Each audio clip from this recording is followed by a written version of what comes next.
10 जून 2018 रात के 8 बज रहे थे। बारिश में भीग रहा विवेक लोहे की रोड लिए बहन अर्चना के घर के बाहर खड़ा था। उसके बार बार आवाज लगाने पर भी कोई दरवाजा नहीं खोल रहा था। तभी वहां से 34 से 35 साल का एक आदमी गुजरा। विवेक ने जोर से आवाज लगाई और संजय जीजा को फोन करके बता दो कि विवेक बाहर खड़ा है, मेरे फोन में बैटरी नहीं है। संजय विवेक के जीजा कमलाकर का पड़ोसी था। उसने फौरन नंबर डायल किया। तुम्हारा साला कब से बाहर खड़ा है, दरवाजा तो खोल दो। सुनते ही कमलाकर और अर्चना भागे भागे दरवाजे तक आए और जल्दी से गेट खोल दिया। अर्चना कहने लगी, बच्चे तेज आवाज में टीवी देख रहे थे। संडे है तो घर में मेहमान भी आए थे। घर में सारा काम बिखरा हुआ था, वहीं सब समेट रही थी। डोरबेल खराब है, न तो तुम्हारी आवाज नहीं सुन पाई। विवेक अंदर आ गया, कहने लगा, इधर से जा रहा था तभी बारिश होने लगी, सोचा यहीं रुक जाता हूँ, जीजा से भी मिलना हो जाएगा। कोई नहीं, अच्छा किए, कपड़े बदल लो, मैं खाना लगा देती हूँ, किचन में जाते हुए अर्चना बोली। तभी दूसरे कमरे में से चारों बच्चे दौड़े हुए आ गए। 2 बच्चे विवेक के थे और 2 बच्चे उसकी दीदी के। विवेक कपड़े बदलकर बच्चों के साथ खेलने लगा। तभी कमलाकर भी अपनी माँ के साथ वहां आ गया।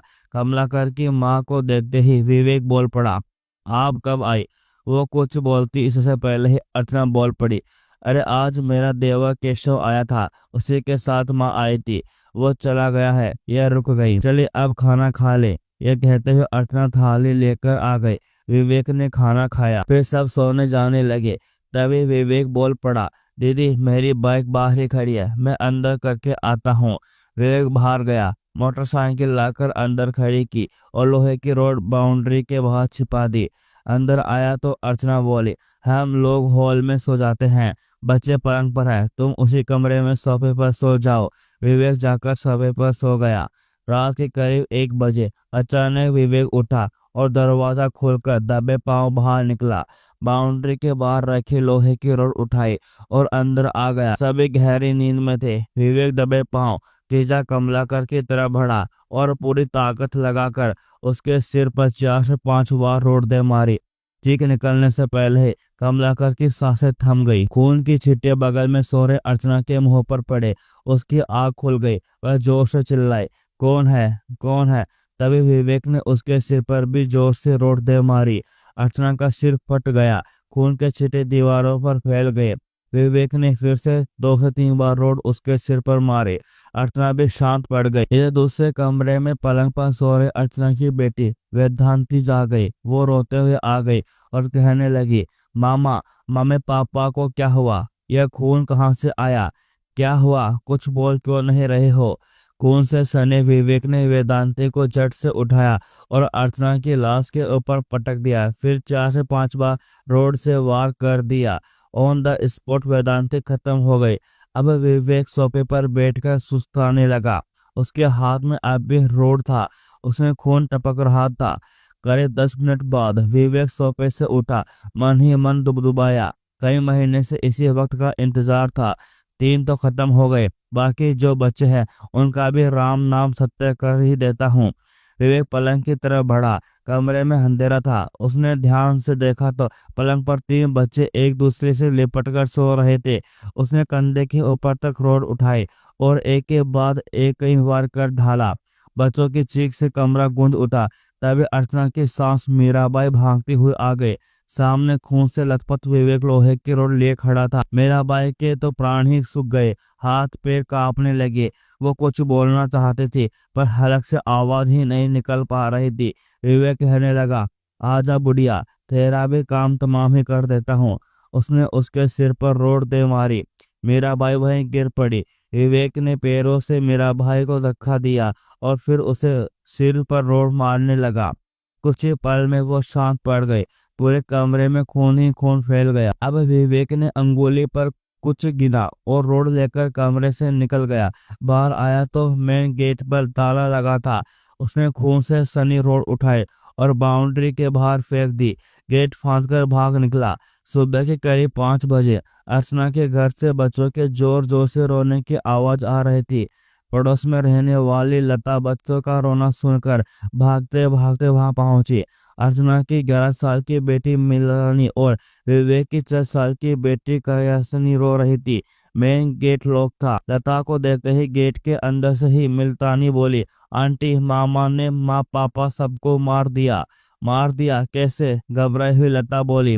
रात में चीखने की आवाज सुनी तो नींद खुल गई। देखा मामा रोड से मम्मी को मार रहे थे। पापा ही लाश पड़ी थी। तभी वेदांती रोते हुए पलंग से उठकर खड़ी हो गई। मामा ने उसे भी रोड से मार दिया। मैं डर गई और आंख बंद कर ली। जब मामा चले गए तो देखा कि उन्होंने सबको मार दिया है। सिर्फ मैं और कात्यायनी ही बची है। इतना कहते कहते मिताली जोर जोर से रोने लगी। मिताली की बातें सुनते ही लता लगभग दौड़ते हुए अपने घर गई। बेटे भूषण से बोले, जल्दी चलो कमलाकर के घर। मिताली की मामा ने पूरे परिवार को मार डाला है। कमलाकर के भाई केशव को फोन करो। लता के बेटे भूषण ने केशव को फोन पर सारी बात बताई। मर्डर की बात सुनते ही केशव बोल पड़ा, कल रात ही तो मैं वहां से आया हूँ। सुबह सुबह मर्डर? मजाक कर रहे हो क्या? भूषण बोला, भैया सही कह रहा हूँ। मितानी और कात्यायनी घर के बाहर है। आसपास के लोग भी जुट गए हैं। बच्चों के फ्रॉक पर भी खून लगा है। कुछ ही देर में केशव वहां आ गया। बाउंड्री फांद कर केशव और कॉलोनी वाले अंदर घुसे।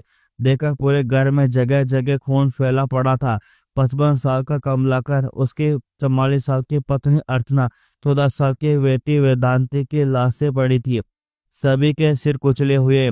किचन के पास 75 साल की मीराबाई की लाश थी। केशव अंदर कमरे में गया।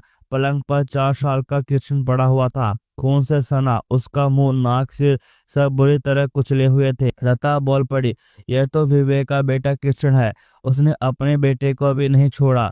हाय, पहले पत्नी का मर्डर किया था और अब इन लोगों का। अर्चना इतने साल से विवेक के दोनों बच्चे कायतानी और कृष्णा को पाल रही थी। इसने उसी के परिवार को खत्म कर दिया। इधर आराधना नगर में पेट्रोलिंग कर रहा एक कांस्टेबल नंदवन पुलिस स्टेशन पहुंचा। इंस्पेक्टर मुकुल संकुले से हड़बड़ाते हुए बोला, सर, आराधना नगर में मास किलिंग हो गई है। जल्दी चलिए, लोगों की भीड़ जुटी है। सभी कह रहे हैं कि पावनकर परिवार के 5 लोगों का मर्डर हो गया है। 15 मिनट के भीतर इंस्पेक्टर मुकुल संकुले अपनी टीम के साथ आराधना नगर पहुंच गए। देखा एक घर के सामने भीड़ लगी थी। पुलिस को देखते ही केशव बिलखते हुए बोला, साहब, मेरा पूरा परिवार बर्बाद हो गया। अब कोई नहीं बचा। विवेक ने शमशान बना दिया। भीतर 5 लोगों की लाश पड़ी है। 2 बच्चियां ही जिंदा बची है। एक मेरे भाई की बेटी मितानी और दूसरी विवेक की बेटी कात्यायनी। विवेक कौन है? तुम्हें कैसे पता कि इसी ने सभी को मारा है?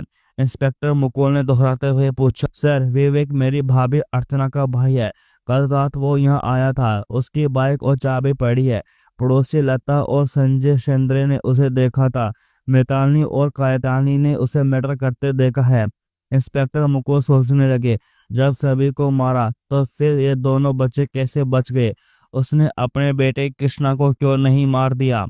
उन्होंने कांस्टेबल से कहा, सभी लाशें बाहर निकालो और पोस्टमार्टम के लिए भेजो। खून के सैंपल कलेक्ट करो। जिस हथियार से मारा है उसे भी ढूंढो। एक एक करके 5 लाश बाहर निकाली गई। तभी पड़ोसी संजय शेंद्रे भागते भागते आया। कहने लगा, साहब, सामने वाली बाउंड्री के बाहर एक भारी भरकम रोड पड़ा है। उस पर खून लगा है। इंस्पेक्टर ने कांस्टेबल से कहा, फौरन रोड को सीज कर लो। फिर इंस्पेक्टर केशव से बोले, ये बच्चे डरे हुए हैं। 1-2 दिन बाद इनका बयान लूंगा। वैसे विवेक रहता कहाँ है? इंस्पेक्टर ने केशव से पूछा। सर, उसका गांव तो नवरगांव में है, लेकिन वो इधर ही कहीं किराए के मकान में रहता था। बाकी मुझे नहीं पता। इंस्पेक्टर मुकुल सालुंके ने 302 यानी हत्या और 201 यानी सबूत मिटाने की धारा लगाकर विवेक के खिलाफ जांच शुरू कर दी। अखबार में पोस्टर निकाले गए। विवेक के दोस्त रिश्तेदारों के घर जाकर पुलिस उसे ढूंढने लगी। इंस्पेक्टर ने एक टीम उसके गांव नवरगांव भी भेज दी। घटना के 3 दिन बाद यानी 14 जून को पुलिस को उस मकान तक पहुंच गई जहां विवेक किराए पर रहता था। इंस्पेक्टर ने मकान मालिक को एक फोटो दिखाते हुए पूछा, इस आदमी को देखा है? साहब, यह तो विवेक है। मेरे यहाँ फरवरी से रह रहा है। 2-3 दिन से घर नहीं आया है। पुलिस विवेक के कमरे का ताला तोड़कर अंदर घुस गई। एक कोने में बैग रखा था, खोला गया तो उसमें खून से रंगा जींस शर्ट मिला। दूसरे कोने में बने रैक पर कुछ किताबें और पूजा पाठ के सामान मिले। एक कांस्टेबल ने किताबें उलटना पलटना शुरू किया तो एक पोस्टर मिला जिस पर क्रॉस का निशान लगा था। नीली शाही से मराठी में लिखा था, मन ईश्वर है। मन को समझाया, मैंने विवेक से बड़ा कोई नहीं। सविता मेली, कमलाकर मेला, आज पांड्या मेला। विवेक संग प्रिया सविता यानी सविता को मारा, कमलाकर को मारा, बच्चों को मारा। इधर नवरगांव से पुलिस टीम वापस लौटी और इंस्पेक्टर सलूके को बताया, साहब वहां तो बस उसकी बुढ़ी माँ है, उसे भी कुछ नहीं पता, गांव वालों को भी कुछ पता नहीं है। सभी का कहना है कि विवेक बचपन से ही गुस्सैल मिजाज का था। कुछ साल पहले उसने अपनी बीवी को भी मार डाला था। तब से गांव वालों ने उसके घर वालों से रिश्ता नाता तोड़ दिया है। इंस्पेक्टर सलूके सोच में पड़ गए कि आखिर विवेक ने बहन बहनोई और भांजी को इतनी बेरहमी से क्यों मारा। उसने अपने बेटे कृष्णा को क्यों मार डाला। पूरी कहानी नागपुर फैमिली किलर पार्ट 3 में।